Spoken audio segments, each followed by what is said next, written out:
passe. Et je passerai ensuite la parole à Daniel, la première colistière, la régionale de l'étape, et puis aux colistiers qui sont ici ce soir, qui m'accompagnent, à la fois de Languedoc-Roussillon et de Midi-Pyrénées. Et puis ensuite, évidemment, puisque c'est l'ADN, le fonds de commerce de nos citoyens, c'est quand même donner la parole, c'est le minimum, aux citoyens, à vous-même, qui pourraient poser toutes les questions à Denis, à moi-même et à l'ensemble des colistiers. Voilà comment on va structurer le reste de la réunion. Alors rapidement, je m'appelle Philippe Marty. Marty, c'est un nom du Sud-Ouest. Je suis plutôt de Midi-Pyrénées, ma famille étant plutôt de Montauban, Toulouse, marié de Montalbanaise. Mon père a été maire d'une petite commune du Tarn-et-Garonne et mon arrière-grand-père maire d'une commune des Landes. Et puis je suis tombé amoureux de cette région parce que j'ai travaillé 5 ans au début de ma carrière professionnelle, après HEC, à sillonner toutes les routes du Sud-Ouest jusqu'à Perpignan, jusqu'à Montpellier, à développer le réseau de stations-service au Couleur à l'époque et à vendre des huiles pour les tracteurs et les tronçonneuses dans les campagnes. Voilà mon premier job. Et c'est là où j'ai appris à connaître le Sud-Ouest et à aimer cette région, vraiment. C'est pour ça que j'ai beaucoup de plaisir et de fierté à y revenir comme tête de liste. Alors, je ne vais pas vous faire mon parcours, vous en foutez, c'est pas le problème, mais ce que je voulais simplement vous dire, c'est qu'après 35 ans d'activité professionnelle, que dans le privé, je n'ai rien coûté à l'État, j'ai gagné ma vie raisonnablement, et aujourd'hui, je me suis dit, à un moment donné de ma vie, où j'ai envie de m'occuper de l'intérêt général, de l'intérêt collectif. C'est pour ça que j'ai quitté l'entreprise, pour laquelle je travaille depuis 20 ans, pour m'engager dans cette belle aventure-là, celle dont on parle et qui nous réunit ce soir, et ensuite, on verra. Mais en tout cas, voilà, j'ai déjà même pris cet engagement, ce risque de quitter une entreprise pour laquelle je travaillais, dont les 2 dernières années au niveau européen. C'est pour ça que j'ai vu ce qu'on pouvait faire et tout ce qu'il y avait à faire au niveau européen, pour m'engager dans cette aventure, et avec l'esprit qu'évoquait Denis, c'est-à-dire que si j'y vais, si je suis élu, bien évidemment, je ne ferai que ça. Et la première de mes demandes sera que l'ensemble des parlementaires, qu'il y ait une procédure pour que les parlementaires européens évitent de simplement arriver à Bruxelles, se faire inscrire et repartent à Paris. Donc j'exigerai, moi, que les parlementaires assistent au moins à 50%, si ce n'est pas la totalité des séances plénières, pour toucher leurs indemnités parlementaires. La deuxième chose, c'est que, j'espère que nous serons nombreux, élus, et que nous ferons peser une influence dans le débat politique, parce que nous entrons en politique. Mais pas n'importe quelle politique, pour faire la politique vraiment autrement. C'est bien parce qu'on ne désespère pas de la politique, face à tout ce qu'a dit Denis sur l'actuelle classe politique, telle qu'elle est aujourd'hui, parce qu'on veut faire de la politique autrement, faire la vraie politique, pour, comme vous tous, qui êtes des gens de la société, qui avaient une activité professionnelle avec des objectifs, des résultats, du concret. Et nous c'est pareil. Bien sûr qu'on n'est pas naïf, il y a des enjeux de pouvoir, il y a des rapports de force qu'on vit tous les jours dans nos familles, dans nos entreprises, avec nos amis. Mais simplement, nous on a quelque chose de différent, c'est que on est la société, et tous les gens que je rencontre aujourd'hui dans la campagne électorale me disent mais enfin, il y a des gens qui nous écoutent, qui sont comme nous, qui nous écoutent, et qui vont effectivement faire changer cette Europe, mais plutôt que de la faire changer, en fait, ce qu'on voudrait faire, nous, c'est mieux la faire fonctionner. Parce qu'il y a des choses qui existent, qui marchent bien, et puis d'autres qui marchent vraiment pas du tout. La première chose, ne serait-ce que de personnifier, identifier cette Europe. Vous vous souvenez du slogan d'Henry Kissinger, qui disait à l'époque, l'Europe, quel numéro de téléphone? Qui j'appelle pour appeler l'Europe? C'est Van Rompuy? C'est Barroso, c'est Martin Schulz, c'est Laura Ashton, enfin, pour ceux qui la connaissent. Donc voilà, l'Europe n'est pas incarnée, n'est pas personnifiée, donc ça fait partie de nos propositions. Mais avant tout, de façon à faire fonctionner cette Europe, on voudrait qu'elle s'occupe de ce qui la regarde, et qu'elle laisse les États aussi s'occuper du reste. Autrement dit, que l'Europe reste à sa place, toute sa place, mais qu'elle occupe sa place, à ne faire effectivement que ce qu'elle doit faire, c'est-à-dire créer les conditions pour que les pays retrouvent cette croissance, créer les conditions de cette solidarité entre pays. Par exemple, très concrètement, au lieu de s'occuper du calibrage des tomates, de la courbure des bananes et de la taille des escabeaux, de s'occuper des vrais sujets de déséquilibres régionaux, de d'investissements majeurs dans les infrastructures, dans l'innovation, dans l'économie, dans la nouvelle économie. On pourrait créer le ADS du numérique. Il y a beaucoup de sujets sur lesquels l'Europe doit jouer son rôle. Alors, attention, il y a quand même des fonds structurels, le Fonds social européen, les fonds du FEDER, qui effectivement contribuent. Mais ça ne se sait pas. Hein, alors que voilà, c'est pour ça que tout ça fait en sorte que nous, les citoyens, eh ben, tout ça on va le prendre en main, on va faire entendre notre voix. Et moi je ne considère pas les électeurs comme des électeurs, mais comme des citoyens à qui je rendrai des comptes personnellement. Denis l'a évoqué.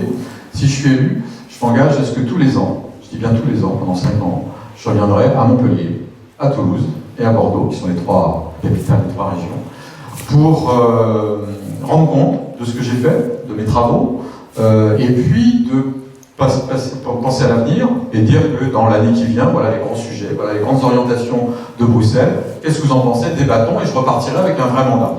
Voilà l'esprit dans lequel on veut travailler, parce que tous ces professeurs là, de politique, je le vois dans les débats. J'ai fait un débat encore hier, avant-hier à Bordeaux, où j'avais les têtes de liste que vous connaissez, hein, Madame Marie, Monsieur Rochefort, on les connaît, hein, qui me disait, bah oui, mais Bruxelles c'est compliqué, il faut s'y connaître, etc. Je dis, mais qu'est-ce que c'est que ce système où pour être élu, il faut déjà être élu, hein. Alors on rêve.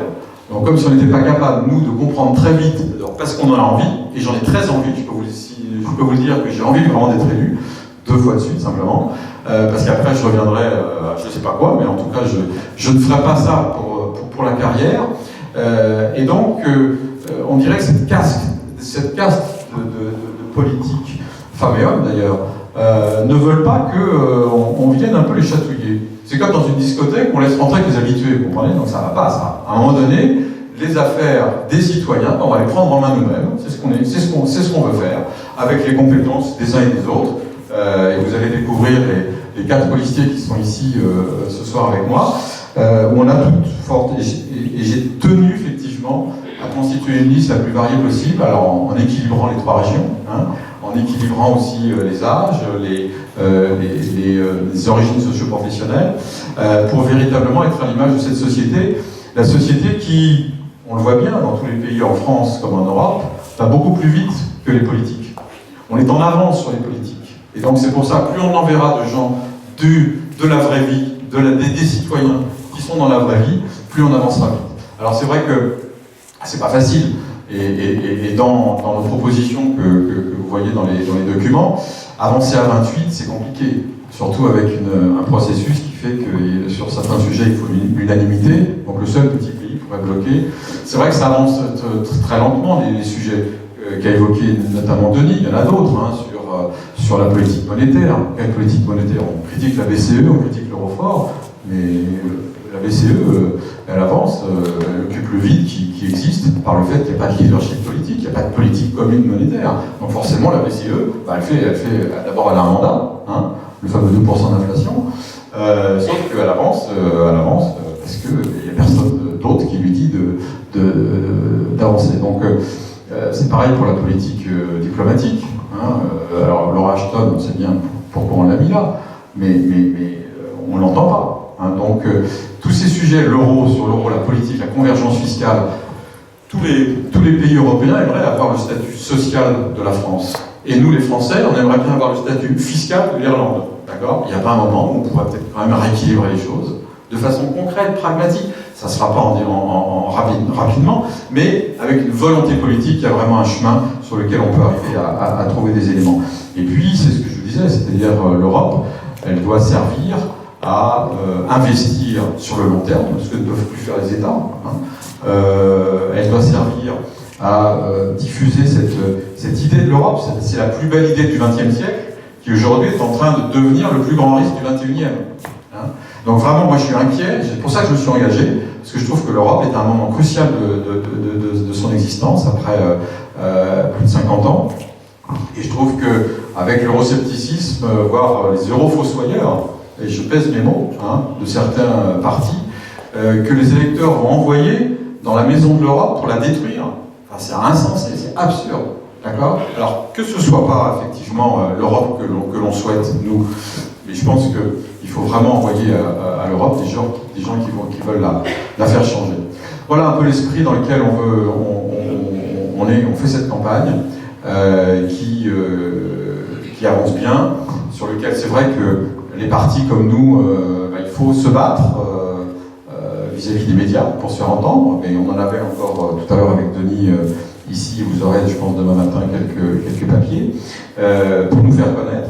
Mais je pense que moi, je peux vous dire que je suis fier d'être tête de liste dans le Sud-Ouest, aux côtés de Denis, avec les colistiers qui vont venir juste derrière moi se présenter, parce que c'est une belle idée, l'Europe, qui est trop loin des gens. Pour la plupart des gens que je rencontre, et je fais que ça, je vais vraiment au devant des citoyens, des artisans, des PME, qui me disent l'Europe, d'abord, on ne sait pas qui c'est. Et c'est vécu et c'est perçu par la plupart des gens comme une contrainte. L'Europe est une productrice de contraintes et de réglementations, et pas de liberté, alors qu'elle devrait produire de la liberté, produire des espaces. Bon, c'est vrai qu'il y a eu des bonnes choses, regardez Erasmus, l'auberge espagnole, le Clapiche. Hein. Ça, c'est une belle idée, et qui continue avec Erasmus+, avec 15 milliards d'euros sur les 5 ans qui viennent. Mais bon, il faut aller au-delà de ça.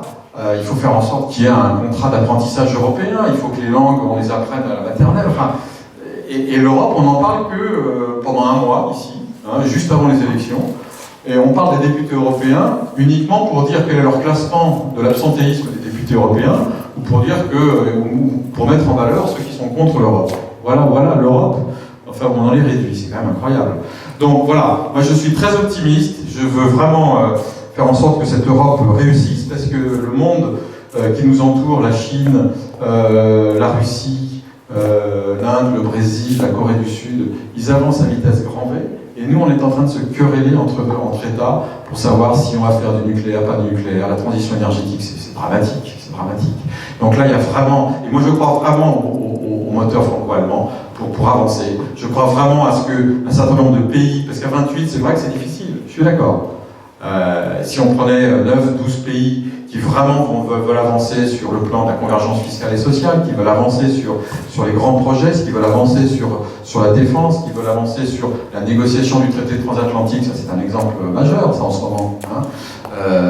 Bien que les gens de l'Europe ont un mandat, clairement, et heureusement que le traité de Lisbonne a donné beaucoup plus de pouvoir aux parlementaires qu'avant, mais les gens qui négocient le traité transatlantique au niveau de l'Europe, ils ont un vrai mandat, mais il suffit quand même faut quand même faire l'effort d'aller sur le site de Bruxelles pour savoir quel est leur mandat. Et bien alors on a quelle information, quel retour? Zéro. Donc opacité, non-transparence, on ne sait pas ce qui se passe, donc ça crée forcément des rumeurs, du fantasme et puis du négatif. Donc il y en a qui disent le traité on n'en veut pas. Nous citoyens, on est toujours ouverts à la négociation, et moi je mets un point d'honneur, et le mot réciprocité doit être au cœur de nos négociations, pas seulement avec les États-Unis d'ailleurs. Parce qu'ils ont une autre façon, et je les connais bien, parce que j'ai travaillé beaucoup dans des entreprises anglo-saxonnes, ils n'ont pas la même façon de négocier que nous.